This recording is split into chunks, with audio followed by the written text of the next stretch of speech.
Yo, 1 2 1 2. This thing is on. Collected people, what's going on? We back here to do a reading. I may cuss, but I don't curse. We gonna get that situated first and get into this reading for y'all. You feel me? So look, it's gonna be a 4 card draw. I'm gonna hold you a little long. Just stay for a little while. Alright? Now look, cards are already out here. I didn't bamboozle you. Trust me when I tell you I don't get down like that. Starting it off with the Ace of Wands, followed by Page of Cups in reverse, followed by the 3 of Swords, followed by the High Priestess. So, collective people, we have some fiery, creative energy on the horizon, at the forefront. This is what you're feeling right now. This is what you should be feeling right now. And if you're not feeling it right now, pause, because that's crazy work, right?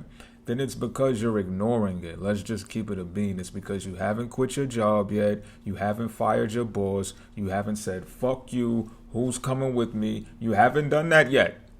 And that's on you. You know what I'm saying? Usually I would say something like, don't listen to me. This is not business advice. And, don't go quit your day job. But I'm not saying that this time. I'm not saying that this time because something has happened, yo. I'm telling you, something not has only happened, something is happening. And I know we get the often saying that with these spiritual readings and this, that, and the third, but I'm telling you, B. I'm telling you, if you're not feeling what I'm saying, a lot of y'all understand what I'm saying without me even having to explain it in detail. I'm not trying to woo the fuck out of you. I'm just keeping it a bean. You know what I'm talking about. You've been feeling some shit lately. And if you're not motivated to create, there's something wrong.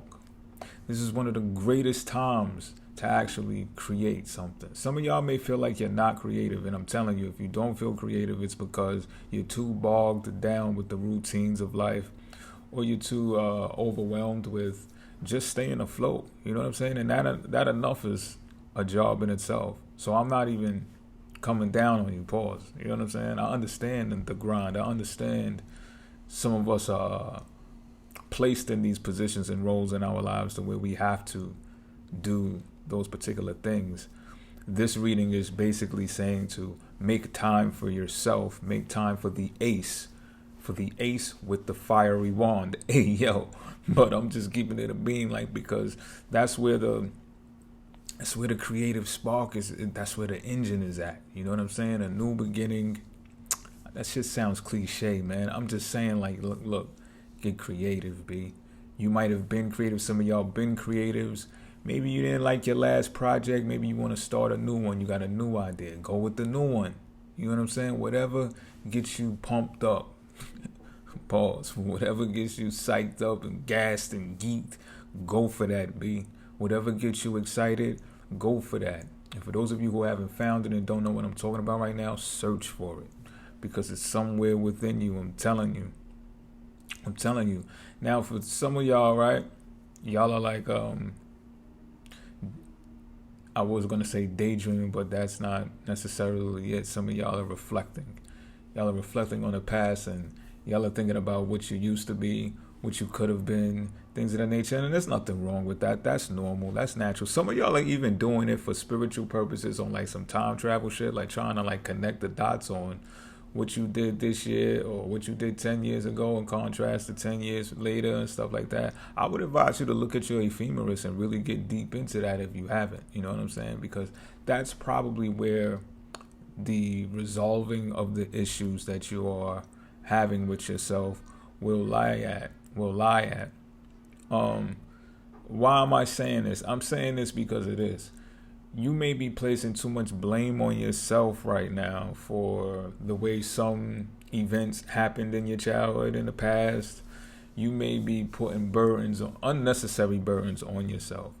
And to console yourself, if you go back and you know how to read a natal chart, if you go back and you know how to read a chart, a zodiac chart in general, and you go back to a year where you was heavily negatively impacted. Maybe you experienced someone who was close to you have a death or something like that. And because you know how to read charts, you're able to pinpoint where those things occurred, how it happened from the beginning of the year, and you start remembering memories like, oh yeah, this happened, that happened, and then you see it in the chart, you start to understand what I'm talking about. You start to take the blame off of yourself and kind of like chalk it up to it being inevitable, chalk it up to it being God's plan, God's will, or, you know, it is what it is. You can actually chalk it up to that. I'm not saying that you don't take accountability for the part that you played, but at least you get the opportunity to look inside of a window that gives you a description of closure. Because what I'm seeing and feeling here is some of y'all are doing this reflecting thing for closure. You're trying to come to terms and come to grips with who you are today in this very moment right now, which is actually healthy. You're on the right track. You are. But the root cause of you doing this reflecting is because you don't take you and your dreams seriously enough. What I mean by that, I'm not talking about heartfelt. I'm not talking about even in the mind. Like, as I mentioned daydreaming earlier, some of y'all are big daydreamers. And that's cool too. But some of y'all are not doing the earth work. And that's why you're reflecting. Earth work meaning planning, strategizing, and that entails finances too. Some of y'all are not planning for tomorrow. You know? And the reason being is because you're doing too much today. Too much today. So some of us, and I'm gonna bring it in too, because I'm gonna give you a technique that I use, and I think that's probably why this whole thing is occurring, because I've been tapping into this technique a lot lately, especially. But what you may have to experience is a falling out of some sort with someone, maybe even a group of people, but someone that you held dear to yourself. You can expect this to happen, and this might not happen until Libra season. I'm just keeping it a beam with you. It might take some time for this to occur. I don't know who it is. You might even have a feeling who it is, but you're going to be disappointed with them. It's going to cause you to get disgusted with yourself, because first, what you're going to comprehend it as it being betrayal. I mean, most of us do, right? When we feel like someone's done us dirty, someone that we cared for, we showed a sense of loyalty to, was generous to, you know, gave a helping hand, gave a kind word, gave advice when it was asked, gave an ear for a person to speak into when they were feeling down and out, or whatever the case may be. When you're crossed by those types of individuals, or when we're crossed by those types of individuals, we call it betrayal, right or wrong. Keep it a beam. And what I'm here to tell you, what Spirit is telling you, is this. It was you the whole entire time. That people are more driven by self-interest than you believe. You've been deceived. Bars. I'm fucking nice. And we know that already. And I don't even think I'm going to drop an album at this point, because what's the fucking point? You know what I'm saying? I'm just fucking nice, B. I give y'all bars every time I come on. Pause. Hey, yo. But back to the matter at hand, it's like, yo. And I don't want you to experience the worst of this, and this is why I hope you're getting this message and you're taking it as a heads up. So when I say the worst, I mean your health be negatively affected by this cross that's going to happen, or this falling out, this disappointment, this heartbreak, or something that you're going to perceive as betrayal. It's being asked of you to reconsider that and get to the gist of it. Like, yo, people are driven by self-interest in this world, and I can attest to that. Every betrayal, because if this reading ain't part of my, I would say maybe about 2 weeks ago I was on this type of timing, about maybe for a week length. So pause, but pause everything, right? But look, it was like this. I had to get into the vibe of understanding that I played a role, I participated in the conversing with the people who I perceived to have betrayed me. So I took full accountability of it. You understand what I'm saying? And once you do that, especially if you go deep as I go, and you go look for the charts and you go look for the days of events and stuff like that and the cycles and stuff like that, and you find all of that information, you get to say to yourself, why did I participate to that extent? I was so trusting. I was so trusting in humanity, knowing how much of this is spiritual. You understand what I'm saying?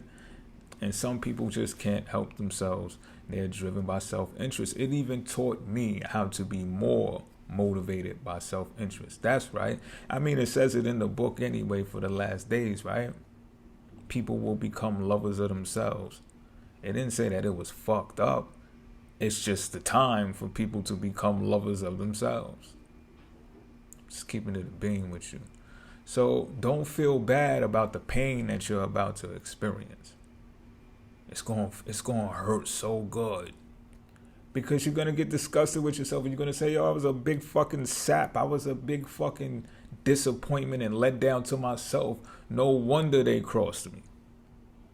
I was a mark. I was a target. Look how I was presenting myself. All giddy, all vulnerable, all susceptible, all wanting to help, all wanting to be charitable, all wanting to be front street with them. And you were just elated by being able to talk with someone. But this experience is going to crush you to the point where you're going to feel lonely. But you need that. You need the isolated experience. Yeah, you do. Just keeping it a being with you. Now, the way to do this, or say a way to do this, because the high priestess is out here, and I'm telling you right now, a good way to do this is to self-isolate, because again, you're getting ahead of the curve with this reading. This is one of those fortune-telling readings. I don't see fortune here, but you could be spiritually enriched by this information.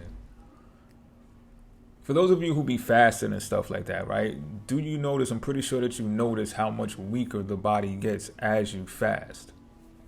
Granted, it's noted that that would happen, right? It's pretty much chemistry, not rocket science. Chemistry. So when you look at physical life in that type of way, think about this. When you drink a cup of coffee, you're off to the races, right? I know a lot of us, we get motivated, we get pepped up, we feel like we could take the whole day on. We start opening up the windows, different windows in the programs, and we multitasking, all of this. We on the phones, we hanging them up, all that. But when you change that type of mood because of the food altering substances that you consume, you might get the itis, you might get sluggish, you might turn on the TV, you might start binge watching your favorite show, then you might get lost in mindless scrolling, then you might, do some other stuff that is not so productive, and there's nothing wrong with that either. My point here is, when you fuel yourself, or the more that you fuel yourself, the more you care about the materialistic things of the world.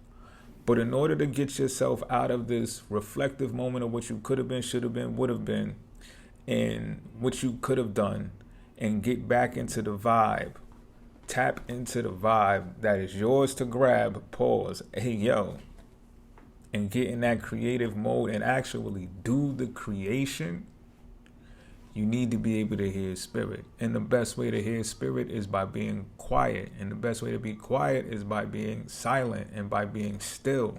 But when you're fueled up, you're pumped up. Hey, yo. So you're up and you're grabbing and you're thinking you got to do. It's a trickery. It's a tricky game, B, because it's all biology. It's chemistry. It's chemistry. But when you get to fasting and you get to sitting still and you really get to hear spirit, things start coming to you. The texts, the good news, the emails with the good news, the mail in the mailbox shit with the good news. You start hearing and everything comes to you, and it doesn't fit into time boxes. Like it's not pressured by time and deadlines. It's coming right on time, but spiritually. It's synchronized spiritually. It defies the clocks, of course, because you got a whole bunch of other stuff going on, which is probably related to the bills that you've accumulated, that you've acquired. And you've acquired those bills because of the way that you fuel yourself. I'm just keeping it a beam for the big foodies out there and everything. Whatever type of lifestyle that you carry, to where you continuously consume, that is how your body responds to every situation in the environment that you are currently in. So you must take accountability. Just like I said, I take accountability for the participation that I had in the fallouts that resulted into me perceiving them as betrayals. You have to take accountability for every action that you take, that you reflect on, and you realize that you're not at the point that you wanted to be, that you want to be at, that you didn't do the things that you said you were going to do, that you didn't create nothing, that you didn't, get disgusted with yourself. Because it's not too late. When you step outside of time, you're going to realize, time really is a structure. It's a tool that you've been kind of using wrong. Accept it, though. Accept it. Because you'll be surprised how much you can still get done. You can still be all of those things. And maybe some of those things you just were not supposed to be. I don't even know how many other ways that I can put this for you. I hope that I said it enough so that you truly comprehend what I'm saying. But if not, just get inside of the comment section and we'll extend it there. But until next time, I'm out.